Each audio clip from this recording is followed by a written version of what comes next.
संसद से बोला गया अमित शाह का एक बयान झूठ साबित हुआ है। कैसे अमित शाह ने वक्फ संशोधन कानून को पास कराने के लिए, एक बिल को कानून बनाने के लिए झूठ बोल दिया सदन में, और इसकी कोई चर्चा भी नहीं कर रहा है।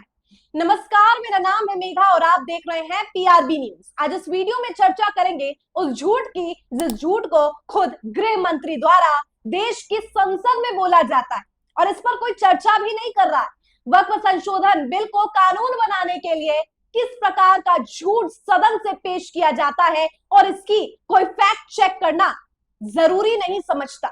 क्या है ये बात और कैसे अमित शाह ने संसद से झूठ परोसने का काम किया है, वो आज आपको इस वीडियो में बताएंगे। वीडियो को अंत तक जरूर देखिए। सबसे पहले आपको बताते हैं कि ये पूरा मामला शुरू कहां से हुआ। दरअसल इन दिनों तमिलनाडु का एक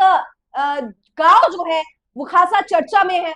चर्चा में होने का कारण ये है कि वक्फ संशोधन जो हुआ है उससे वहां के गांववासी काफी प्रसन्न है, लेकिन एक गलतफहमी ऐसी है कि उन्हें लग रहा है कि वक्फ संशोधन बिल के जरिए हिंदुओं के अधिकारों को संरक्षित किया जाएगा। मतलब वक्फ संशोधन का आधार किस पर है, किस लिए इसे लाया गया, इसकी जानकारी देश में शायद कुछ ही लोगों को विस्तार से है, पूरी जानकारी है। बाकी लोग तो शायद आधी जानकारी जुटाकर उन्हें केवल यही लग रहा है कि हिंदुओं का संरक्षण इस संशोधन के द्वारा किया जाए। और तमिलनाडु का ये जो गांव है वो भी किसी से अलग नहीं, क्योंकि इस गांव में भी यही लग रहा है कि वक्फ संशोधन के जरिए मुसलमान अगर इन्वेशन करना चाहेंगे तो ये पॉसिबल नहीं होगा, जबकि ऐसा सच्चाई क्या है। तो इसको समझने के लिए चलिए शुरुआत करते हैं अमित शाह के उस बयान से जो उन्होंने संसद में दिया। संसद में गृह मंत्री अमित शाह ने बयान देते हुए कहा है कि कैसे वक्फ संशोधन अमेंडमेंट के जरिए अब जो है मुसलमान और हिंदुओं के बीच की जो ये दीवार है वो उस तरीके से खत्म हो जाएगी, क्योंकि यहाँ पर सेफ गार्ड जो है वो तमाम कम्युनिटीज को मिलेगा। अब तमिलनाडु के एक गांव का रेफरेंस देते हुए उन्होंने कहा कि वहां के खुद के लोकल रेसिडेंट्स भी इस बात को मानते हैं कि वहां पर तो कोई मुसलमान रहता ही नहीं है, तो मुसलमानों की अनुपस्थिति में कोई भी जमीन मुसलमान की कैसे हो जाएगी। और ये बात जो है बहुत पुरानी है। जब एक व्यक्ति के सर पर लोन था, उस कर को चुकाने के लिए वो अपनी जमीन बेचना चाहता है, बेचने जाता है, तो उसे मालूम होता है कि वो जमीन वक्फ की है और वो इस तरीके से उस जमीन को नहीं बेच सकता। अब यही से मामला तीव्र हो गया कि अगर ये जमीन वक्फ की है तो यहाँ पर मुसलमान तो होने चाहिए, लेकिन यहाँ पर मुसलमान तो कोई है ही नहीं। और ये मुद्दा जब तूल पकड़ लिया और काफी साल बीत गए, इस मामले को शांत हो गया, लेकिन इस मामले को शांत बेशक हो गया हो, लेकिन इस मामले को उग्र करने के लिए राजनीतिक पार्टियां अपने अपने महत्वाकांक्षाओं की पूर्ति के लिए इसको फिर से इस्तेमाल करती है। अमित शाह संसद में कहते हैं उस गांव का उदाहरण देते हुए कि देखिए वहां पर कैसे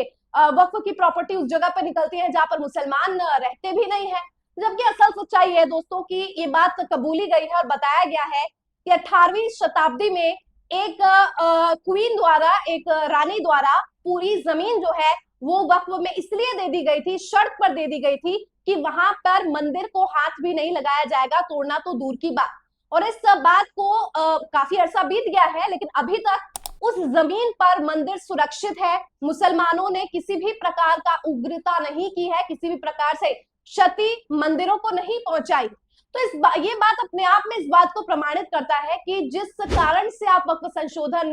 कानून ला रहे हैं और ये बताने का प्रयास कर रहे हैं कि मुस्लिम इन्वेजन कर रहा है, जबकि असल सच्चाई है कि बहुत पहले जब अटैक हुआ था, चाहे वो औरंगजेब के समय वो मुगलों का अटैक हुआ था, तब रानियों ने बहुत सारी प्रॉपर्टीज जो है वो वक्फ को इसलिए दे दी थी ताकि वो वक्फ के अगर वक्फ के अंदर रहेगी तो एक तो सुरक्षित रहेगी, दूसरा अगर उन्होंने कहा है कि इस शर्त पर हम दे रहे हैं कि आप मंदिरों को नुकसान नहीं पहुंचाएंगे, तो उन्हें इस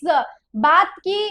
शायद विश्वास था मुसलमानों पर, तभी उन्होंने इतनी ज्यादा तादाद पर प्रॉपर्टी मुसलमानों को दे दी, क्योंकि उन्हें लगा कि मंदिरों को ये नहीं क्षति पहुंचाएंगे। हुआ भी बिल्कुल ऐसा, इतने समय बीत जाने के बाद भी मंदिरों को किसी भी प्रकार की क्षति नहीं पहुंचाई गई है। तो ये बातें जो अमित शाह कह रहे हैं कि मुसलमान की जमीन कैसे हो सकती है, मुसलमान तो वहां पर थे नहीं, तो ये तो इसके ऐतिहासिक एविडेंसेस है, दावे ही नहीं बल्कि इसके प्रमाण भी है जो इस बात को प्रमाणित करते हैं, इस दावे को प्रमाणित करते हैं कि 18वीं शताब्दी में बहुत सी ऐसी जमीन जो है वो जो रानियां थी उनके द्वारा वक्फ बोर्ड को इसलिए दे दी गई थी क्योंकि उन्हें ऐसा लगा क्योंकि वहां पर कोई उस प्रॉपर्टी को प्रोटेक्ट करने के लिए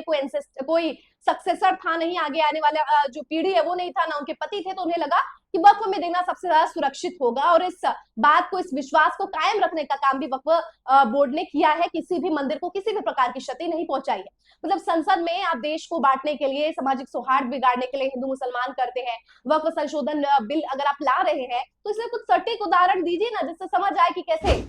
जो है देश में के लिए एक बेहतर कानून बनकर ये निकल कर आ सकता है, बजाय इसके कि आप देश में सहिष्णुता को तोड़े, आप इस प्रकार के विवादास्पद बातें करें, आप तमिलनाडु के गांव का रेफरेंस उल्टा बता दे, अपने अनुसार, अपने राजनीतिक महत्वाकांक्षाओं की पूर्ति के लिए, अपने पॉलिटिकल जो बेनिफिट्स है उसको फुलफिल करने के लिए आप पूरा का पूरा जो कहानी है उसे अपने अकॉर्डिंग ही मोल्ड कर दे पूरी तरीके से। अब वहां पर लोग जो है ओबीसी ब्राह्मण में बटे हुए हैं, लोगों को ऐसा लग रहा है कि ब्राह्मणों के अधिकारों का संरक्षण केवल भारतीय जनता पार्टी कर पाएगी, क्योंकि ये हादसा जिस व्यक्ति के साथ हुआ था,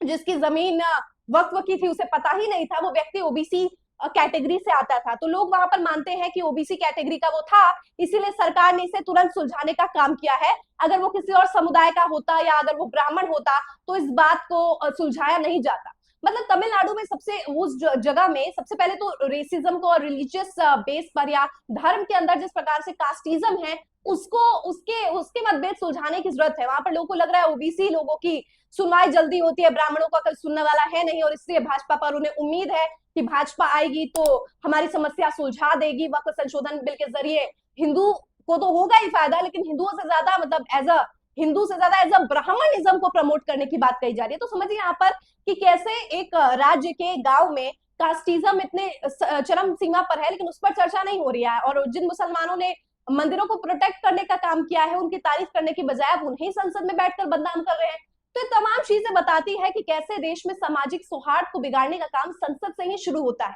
और यही संसद की आंख जब सड़कों पर दिखती है तो आप लाठीचार्ज और आंसू गैस के गोले छोड़ देते हैं, आप पुलिस अधिकारियों को आगे कर देते हैं प्रदर्शनकारियों को रोकने के लिए। लेकिन सबसे पहले हमें देखना होगा कि इस प्रकार के प्रदर्शन हो क्यों रहे हैं। अगर आप संसद में सच बोलने का काम करेंगे, झूठ को हटाएंगे और सही एग्जाम्पल के थ्रू किसी बिल को पास करना चाहेंगे तो किसी को कोई प्रॉब्लम भी नहीं होगा, अगर उसमें कोई प्रावधान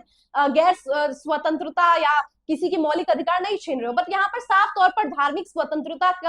को जो है छीनने का काम किया जा रहा है, नॉन मुस्लिम्स को इंक्लूड किया जा रहा है। तो अपने आप में ये मुसलमान विरोधी कानून तो है ही है, ऊपर से आप गलत उदाहरण देके देश में और बंटवारा करने का काम कर रहे हैं धर्म के नाम पर। तो ये अपने आप में बताता है कि कैसे देश के गृह मंत्री तक इस बात को राजनीतिकरण करने के लिए बाज नहीं आ रहे। आपकी क्या राय इस पूरे मुद्दे पर कमेंट करके बताइए। मुझे दीजिए इजाजत, देखते रहिए पीआरपी न्यूज़। धन्यवाद।